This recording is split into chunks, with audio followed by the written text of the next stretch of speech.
The Gettysburg Address by Abraham Lincoln.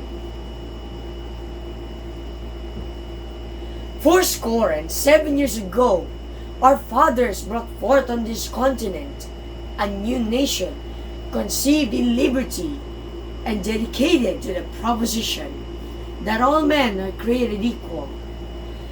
Now we are engaged in a great civil war, testing whether that nation or any nation so conceived and so dedicated can long endure. We are met on the great battlefield of that war. We have come to dedicate a portion of that field as a final resting place for those who here gave their lives that a nation might live.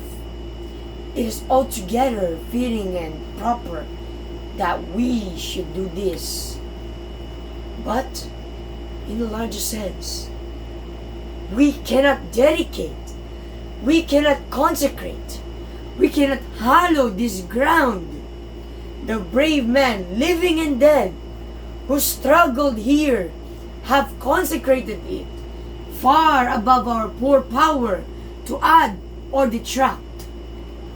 The world will little note nor long remember what we say here, but it can never forget what they did here. It is for us, the living, rather to be dedicated here to the unfinished work which they who fought here have thus far so nobly advanced.